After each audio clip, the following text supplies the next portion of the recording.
dance and sample. Akrishe in our local language means mirror.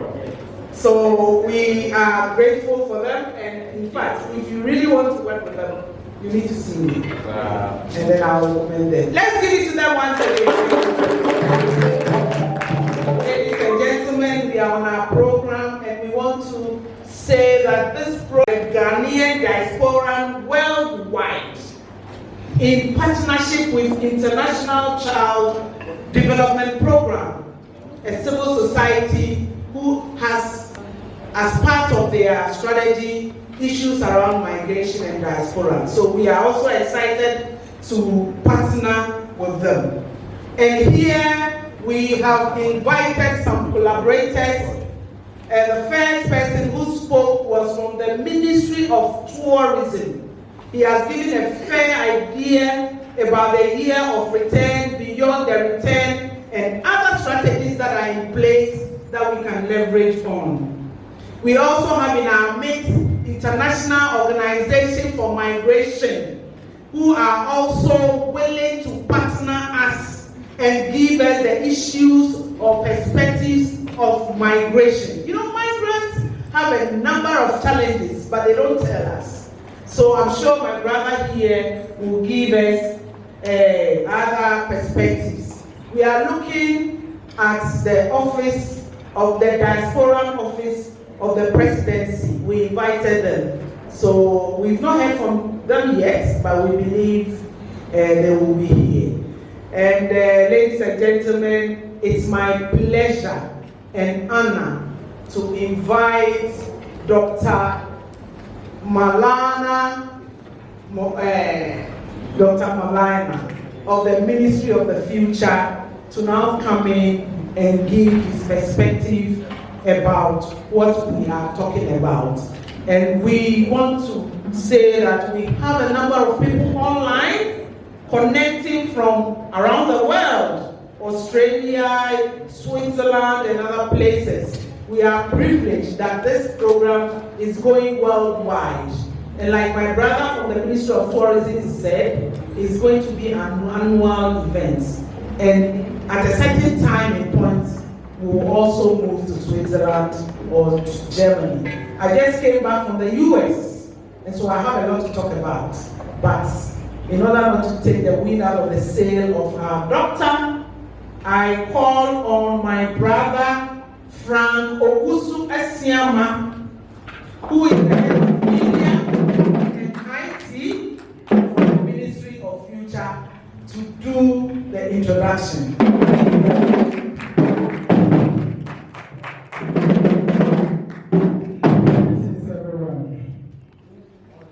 Morning to everyone. I'm very happy to be here today. I hope you are also happy. Yes, I'm here to introduce our next speaker, and he's an African descendant of the transatlantic slave trade. He's lived on the African continent for 52 years. And out of these 52 years, he spent 40 years in Ghana.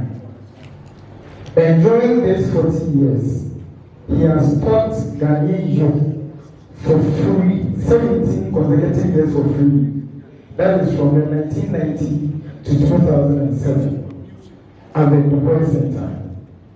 He is the founder and CEO of Ministry of the Future, an organization that helped diasporans, over 232 diasporans gain Ghanaian citizenship in 2012. And he is one of the pioneers of the right of return that gave birth to the year of return. You know, when you are watching a movie and you don't watch part one, you don't understand the part two. So the year of return didn't fall from the sky. It was actually brought up by a group of people. And the next speaker is one of the key people who brought up the year of return. Everything came up right from the good works that we'll be doing with other governments. That is starting from Flight Secretary General Rollins, summing up all streets Dr.Maulana and to the current president of Ghana. So without much ado, ladies and gentlemen, help me introduce Dr. D.R.Maulana.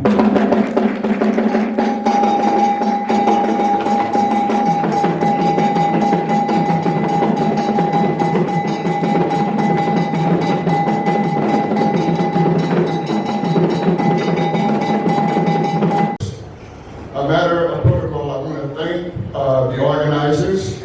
I would like to thank Madame Joyce and her husband Ike.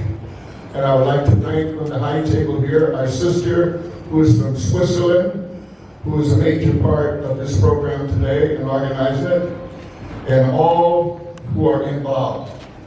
I give my humble thank you for having me to come and speak to you. Now, having said that, I was told to come and speak on this program today because it has to do with the diaspora. The diaspora that's outside of Ghana, and the diaspora skills bank that it has to lend to Mother Ghana. Now, let me just give you a brief background here. There are 3 different categories of diasporas, if you don't know it. There are 3 different categories of diaspora. Let me explain what they are. We have category A diaspora. This is the diaspora that goes back historically. It's been crossing borders without immigration for thousands of years. Example, the Fulani cattlemen who crossed the borders. They are diaspora. Many of them come all the way from Nigeria, and they, come into Ghana, go all the way over to Senegal, etc. Then we have a second category.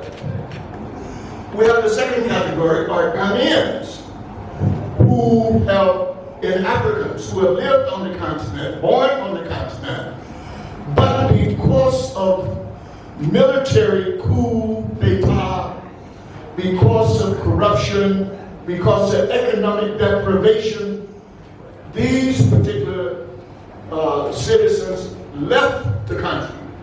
They left because it was too hot to stay there, and they stayed outside. They went outside, got skills, very skillfully, intermingling with Europeans and other nationals of the world, and they have a lot to offer. But they've been out. Some been out 25, 30, 40 years. They want to come back home. But there is no roadmap that they have seen, and no one has established the roadmap for them to come back. That is the second category. Now let me get to the third category where I fall under. This particular category is a category that about 500 years ago, the transatlantic slave trade began. And my forebears were snatched against their will, if you will, kidnapped, and they were taken to a foreign land, the Americas.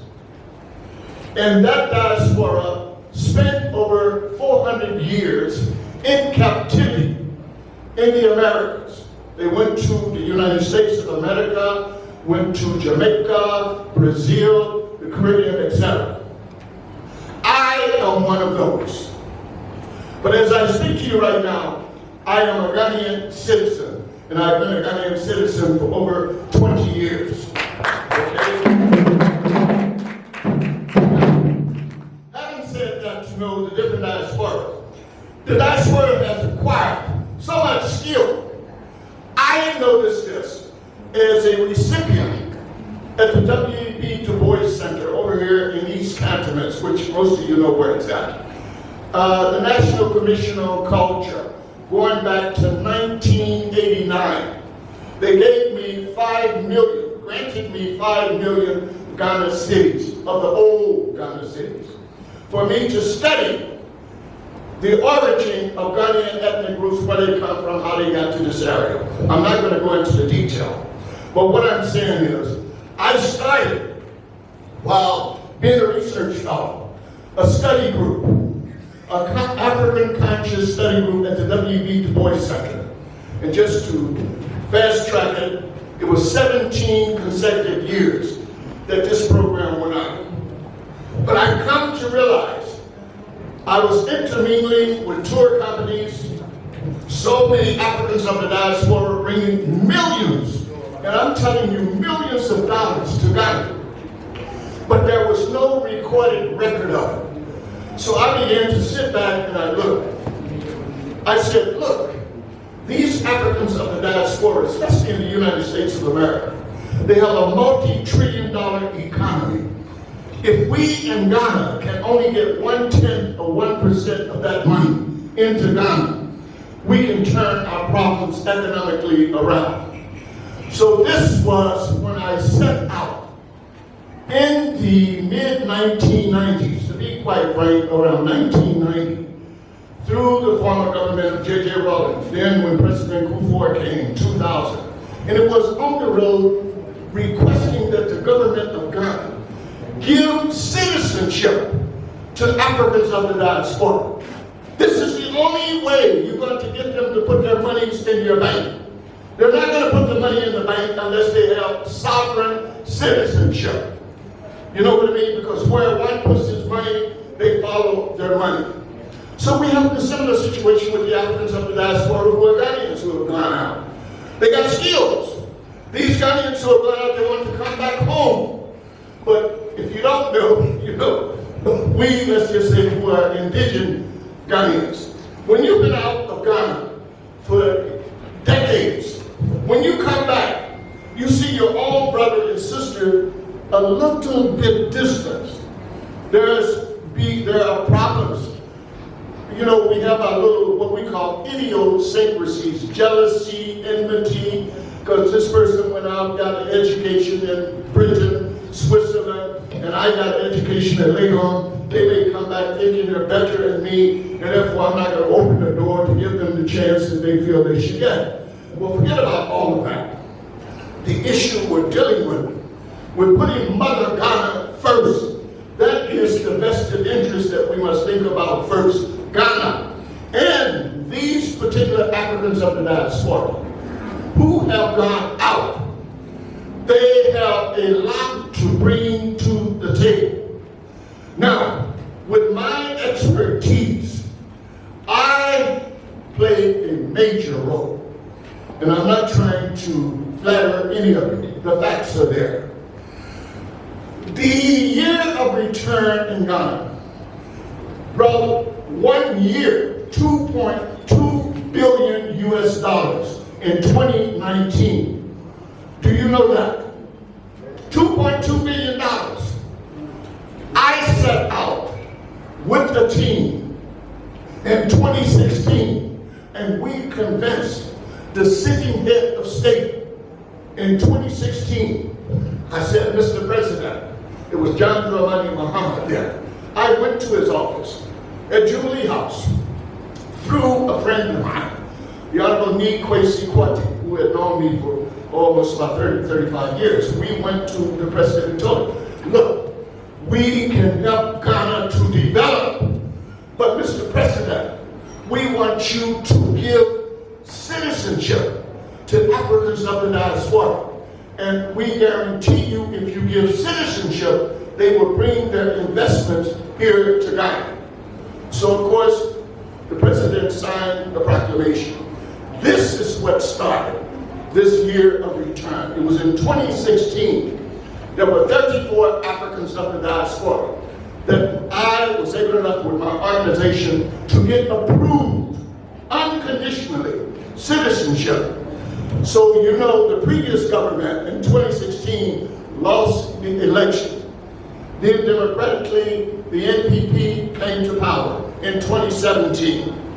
They called me over to Jubilee House and they wanted to pick my brain, which I did allow them to do. What was the blueprint, Maulana?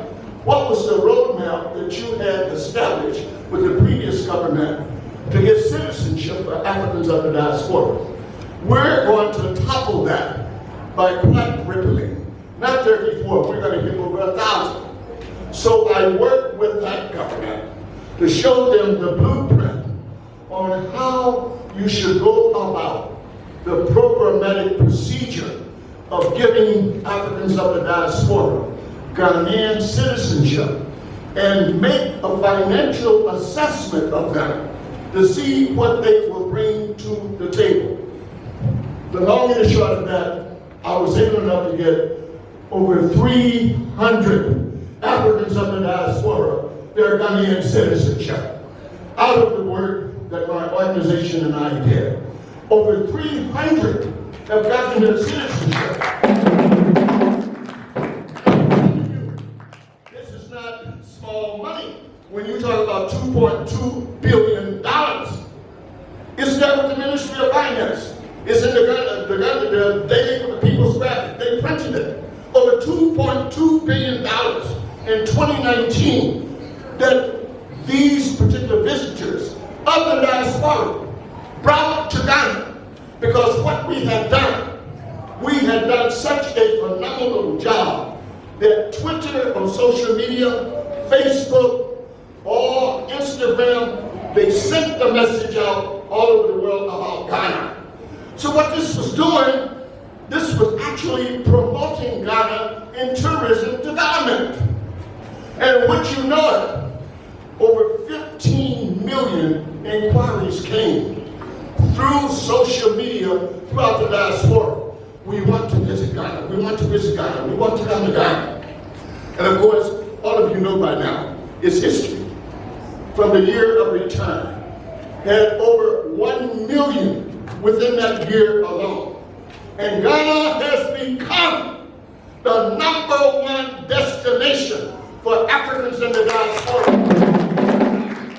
And that's the work that we have done. So ladies and gentlemen, I think the essence of my message is this. Let us set up a roadmap on how to integrate the Africans in the diaspora. Now I want you to listen to this before I close.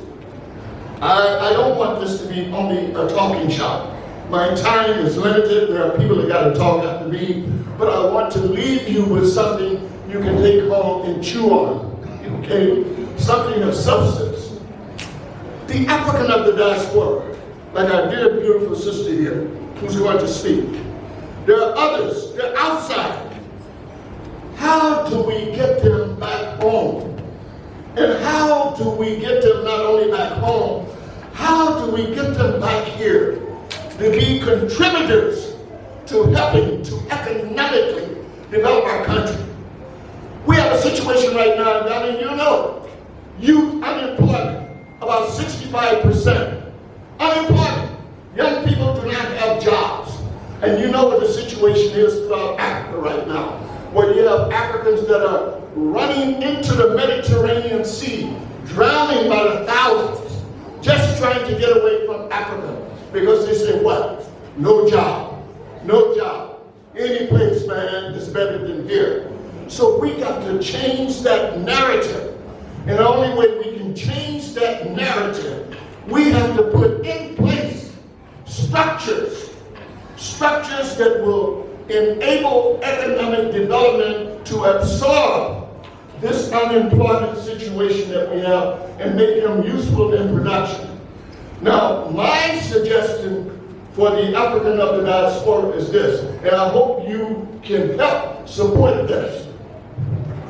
I am suggesting that we establish an African diaspora business, a Ghanaian African diaspora business commerce village. Now, if you understand what I'm saying, an African diaspora business commerce village, it simply means this. You know, we have shopping malls all over. We got shopping malls, Accra, West Hill, you know, Nungwa.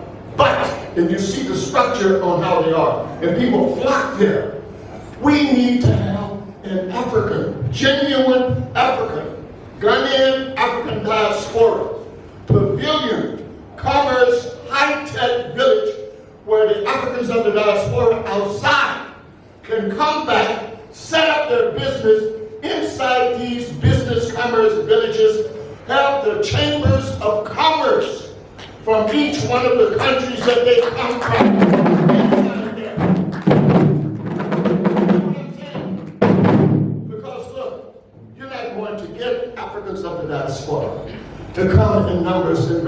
Ghana, which is good, the Ghana Promotion Investment Council. You're talking about $1 million for you to actually come in and do business.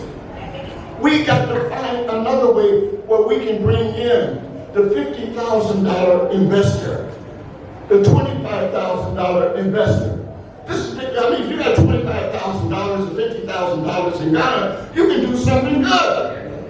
So we got to find a way to bring them in. And I am suggesting the best way to do it. We need to get a land. We need the chiefs or someone to grant us about 10 acres of land where we can develop this African Diaspora high-tech business commerce center.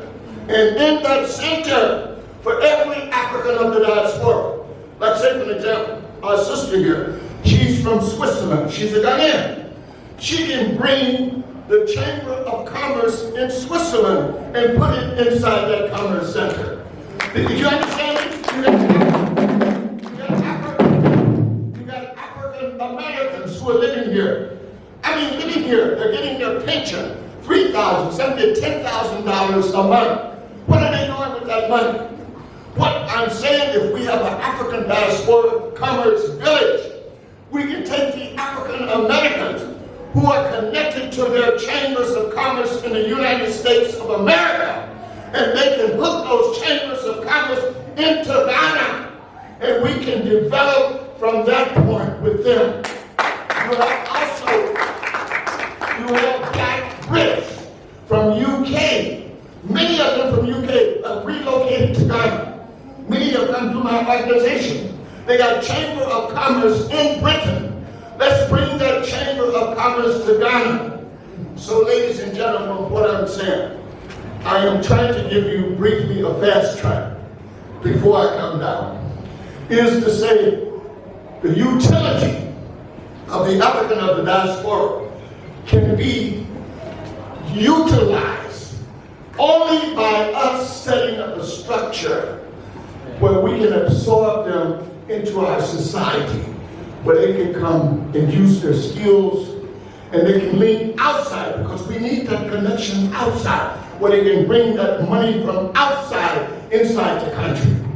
And an African Diaspora business, commerce, high-tech village, not for living, but for doing business, to open it up similar to what we have with the shopping malls that you see around the area. How many times, I will ask you this, I'm going to conclude, how many times have we ever traveled and seen Chinatown? You can go see a Chinatown. You can go see an Italian town. Have you ever seen an African town? No, you don't see an African town. Like we don't exist. It's high time that we establish an African town. And I am giving you the blueprint on how to do it. But at any rate, ladies and gentlemen, they have given me my time. My time is up. But that is my message from you. Forward ever, backwards never. Long live Ghana. Long live Ghana.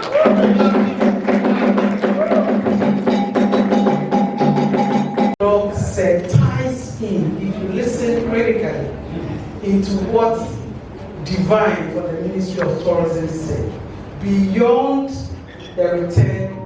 She wants to even come to Ghana and do internship. No lawyer is ready to receive her in a chamber.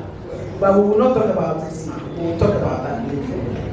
And so, we are inviting her to tell us how she came about this. It's my pleasure and honor to introduce to you Princess Selassie Fiadonu, a lawyer in Africa. Good morning, ladies and gentlemen. Before I begin, I would like to thank everyone who came, and then I would like to thank ICDP, our main partner for the organization. And also, I would like to apologize for my French accent when I speak. And I hope that everyone will understand what I'm saying, and if not, just pretend. I humbly stand before you today to tell you my story. and the reason behind this conference. My story is the story of a young woman in a small student room in Geneva during law school, under stress, sleeping little, and studying a lot. One day, I had the idea of creating an Instagram page to bring together the Ghanaian diaspora in Switzerland and to allow people to meet and exchange. Before this page was created, I used to go to Ghana, like my peers, to enjoy my holidays as a tourist. I went to my country without really knowing it. I only knew Ghana because that's where I was born before moving to Switzerland at the age of 4. Let's say I was only interested in it through the conversation of my parents and their friends. The country is in a bad shape, they said. The economy is catastrophic, they said. It seems that young people can't find jobs, they said. I listened to all of this without really having an opinion, but as my life progressed, I began to take an interest in the country. This country that is mine, but which has always eluded me to a certain extent. This interest, as simple and even as futile as may seem to some, has been germinating inside me for many years.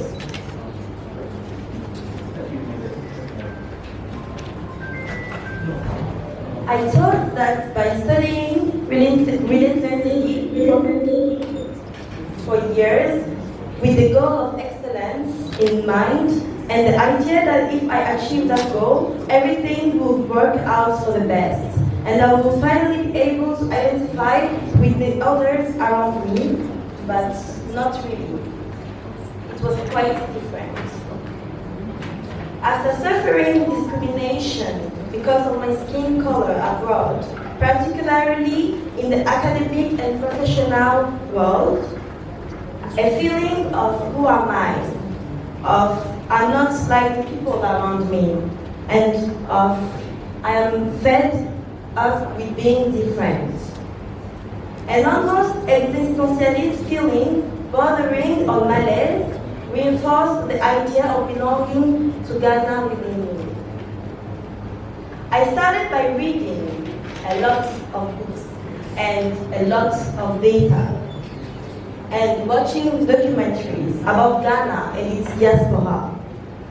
I mainly came across data relating to the diaspora in the US and in the UK, but no in other countries, particularly in Europe and etc.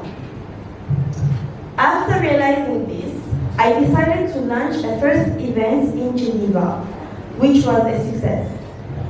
I decided to look out into the world and started talking, asking questions, and above all, listening. Really listening.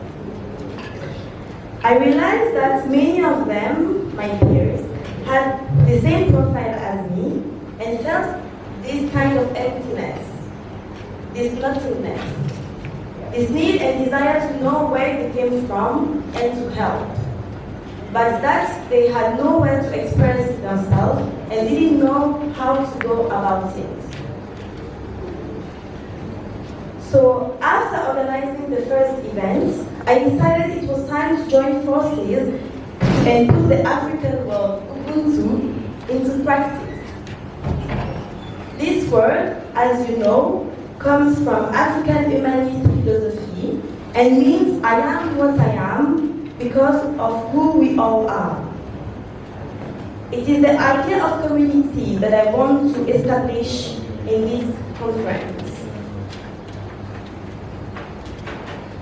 As the first president of Ghana, Kwame Nkrumah, said, it is clear that we must find an African solution to our problems, and that this can only be found in African unity.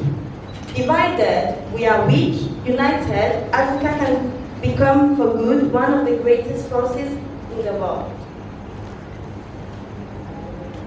To sum up, the aim is to create a forum or structures where ideas can be shared to motivate the diaspora, especially the European diaspora and others, to help develop the country.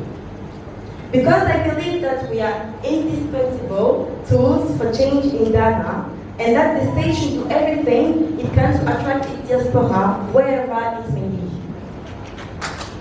As we say in French, je vous remercie de votre attention et j'espère que vous aurez apprécié ce I thank you for your attention and I hope that et que vous n'hésiterez pas à poser des questions si vous en avez à la fin de cette conférence. and do not hesitate to pose your questions once we are done.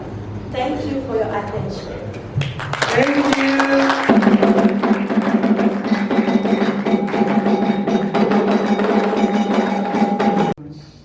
Maulana, and I am the founder and CEO of Ministry of the Future.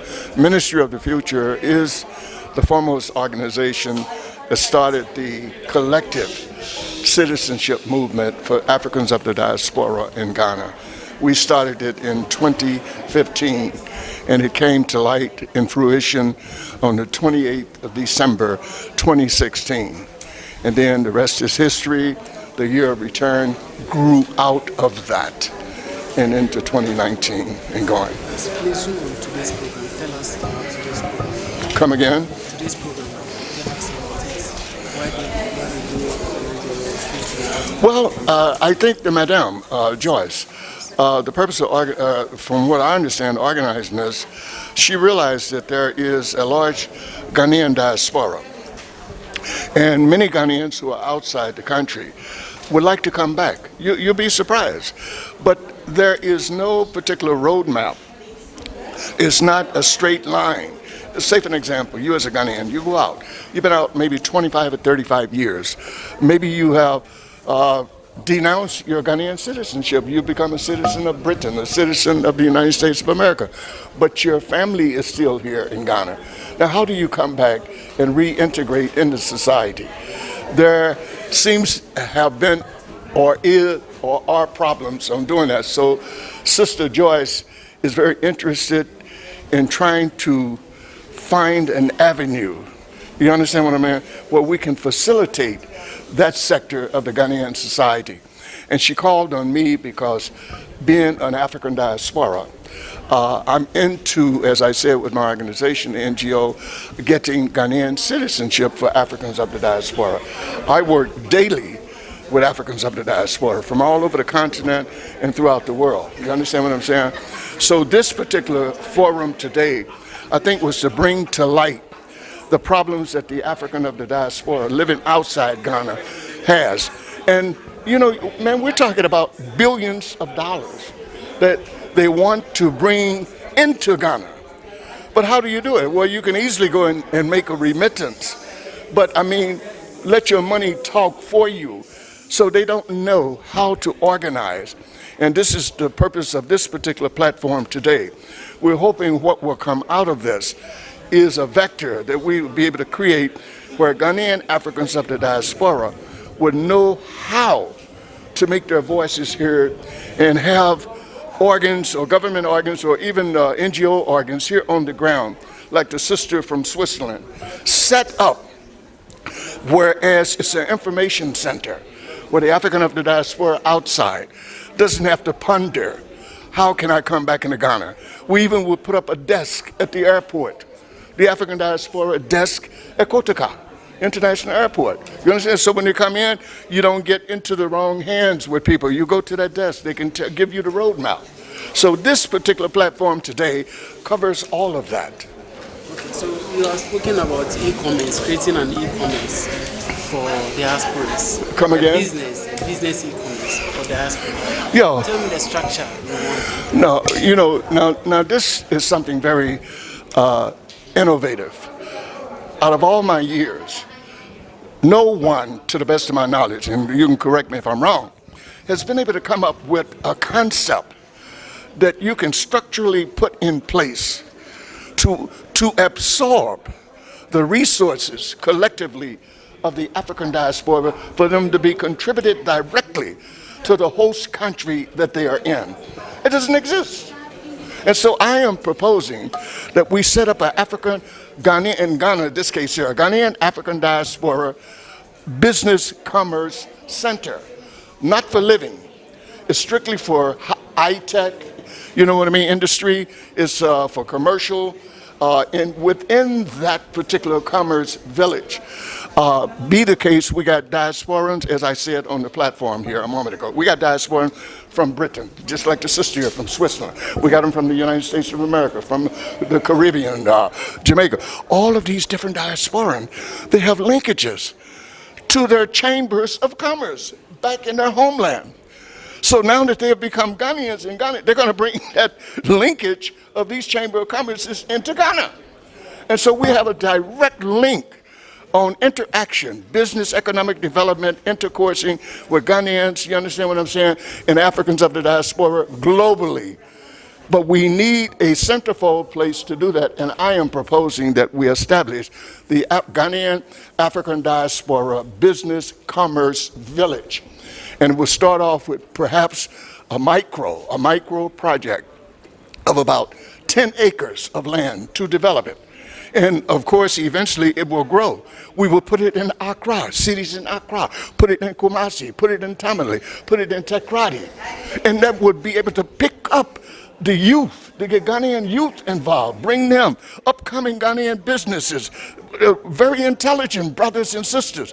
Rather than letting your intelligence go to waste, we would be able to act as a magnet to bring them in. We would have educational outreach, educational fora inside.